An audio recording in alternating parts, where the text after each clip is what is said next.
Howdy. Today is October 30th, 2022, and I'm still alive and well. It's been a week since I had the CT scan and 2 weeks since I had a PET scan, and I haven't really posted a whole lot this past week because I'm still processing what the heck I've just been through. Let me go back a little ways. In September, I got I realized there was a box of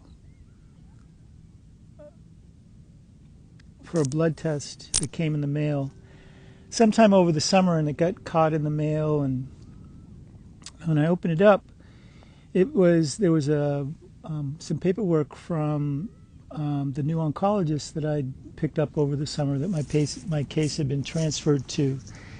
And I didn't say anything about this in any of the transmissions I did this summer, but there was a line in it. Something, I had an intuition that there might be something amiss. And in the paperwork, the doctor had written something about essentially the cancer coming back and or recurring. And I didn't say anything about it to anybody. I thought it was just, I thought it was him just a standard practice to get somebody to pay attention to this test that they were requesting. And but a couple weeks ago, another box came from the same doctor. Blood test, and that one really with the same story, and it kind of set me on a path where I suspected that there might have been something that showed up in one of my last tests in June, and that it was very possible that the cancer would come back. And so when I went to Oregon and I got overwhelmed by the smoke exposure there, and I had this tremendous pain in my chest and everything, I'm thinking, on the one hand, I'm thinking that, hey, it may just be what my sister thought it was, which was this pleurisy. Or it could be the beginning stage of another ordeal. So I went and I did the PET scan, and I knew that pleurisy thing was going to show up in the test, and it did.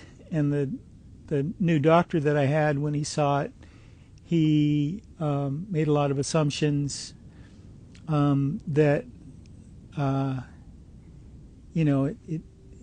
it's one of those situations where he was doing his job, raising the alarm, and in the abundance of caution ordered another test, the CT scan. And I knew that I had a feeling that it was just this pleurisy thing, and that it just had to go away. That it would go away if I just took good care of myself. And so I did the CT scan, and it showed up that it was getting smaller. Yay!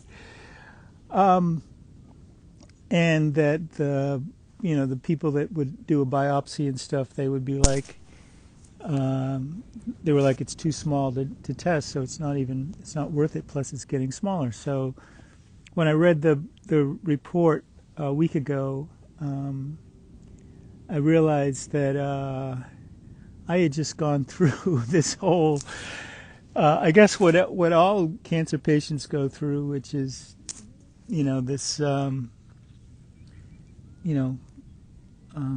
false alarm, false alarm that you're happy that it's a false alarm, but part of you, is girding yourself for battle and measuring your mettle to see if you can go through another one of these things. And the term lung cancer was bandied about a little too,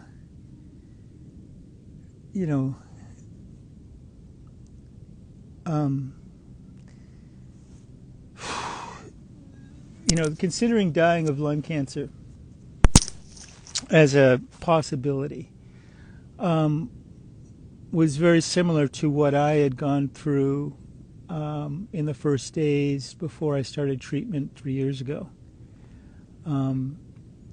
At that time, it was made very clear to me by my physical experience that what it would be like to die of asphyxiation and not being able to breathe, and not how I would choose to go.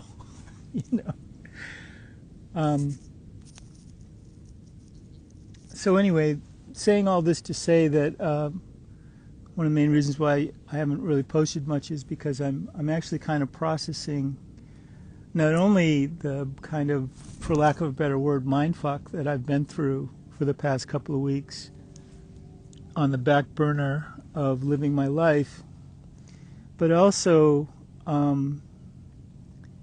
it feels like this has been somewhat of a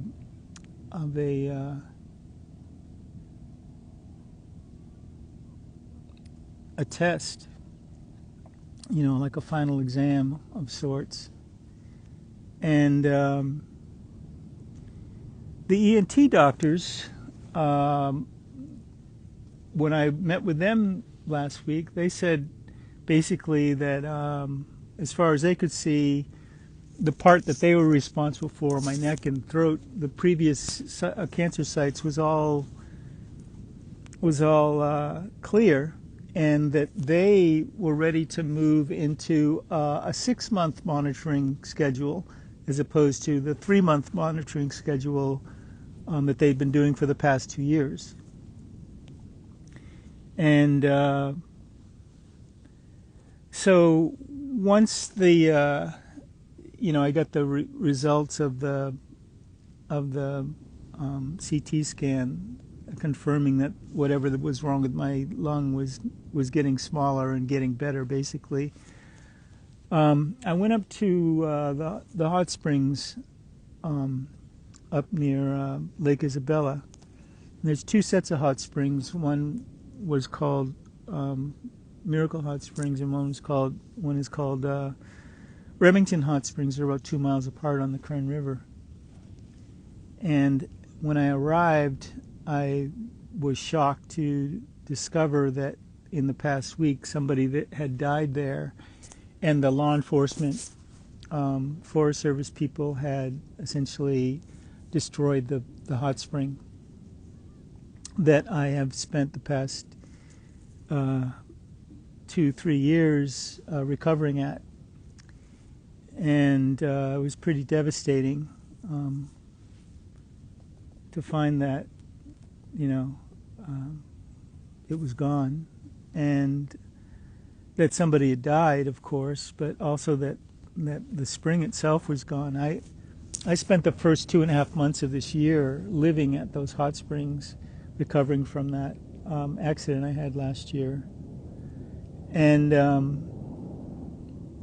so I spent 3 days at Remington, which was really wonderful that it was there, because after all that's happened, I really felt the need to soak.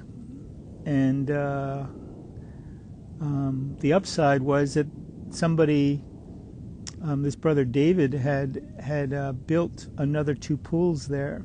They were really beautiful, right on the river, and that's where I spent, Tuesday, Wednesday, Thursday. But in my time there, I realized that that I was I'd come to the point in the healing process where I have to, fully process everything that's happened, and recognize that I actually may be healthy. That this whole cancer story may actually be really behind me for the most part. I mean, other than having to continually monitor for the rest of my life, but the day-to-day concerns may actually be behind me.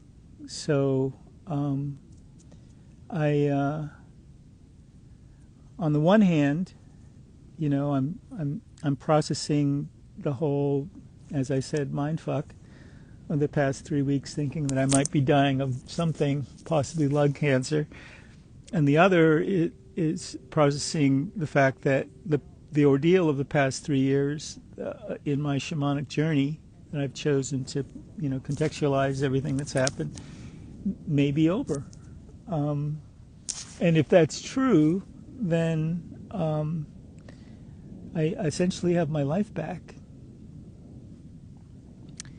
And so then, without that big boogeyman in the room, what am I going to do? And how am I going to live? And all those sorts of questions. What do you do with joy? How do you joy? How do you enjoy that circumstance? It's not as easy as it may sound, as it turns out, because there's all the fallout, emotional, intellectual, physical fallout of finally dealing with all those things that I wasn't able to deal with when I was, thinking I might be dying, and in the process, also in the middle of all what I've been doing, I have friends that are dying of the same things, cancer. I have a friend I've known for 30 years who's he was just diagnosed with leukemia a couple of weeks ago and given 120 days to live if he doesn't do treatment, which he started, thank goodness. But that treatment it almost kills you. That's just the nature of cancer treatment. And we're about the same age and everything. Another friend of mine who I know from here, I just saw the other day, she's just finishing her treatment, her first rounds of treatment, and getting into the monitoring and everything. And I could so totally relate. She's all excited about being able to start recovering and everything like that. And I remember being that way the first time too, being all excited about, now I get to not have to do treatments and stuff and get back to some sort of like working out and what I experienced, what I've been experiencing is just all of it. And what happens when your dream comes true, and you dream some good dreams,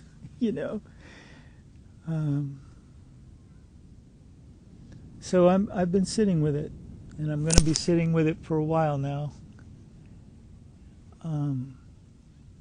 Probably going to go down to Torrey and fly for a bit and take it from there.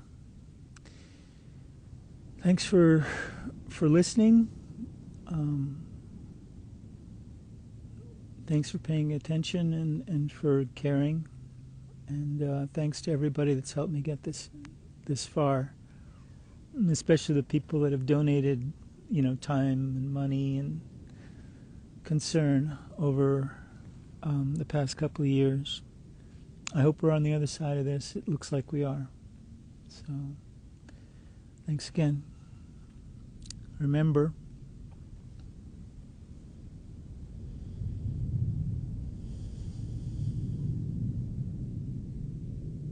we love you.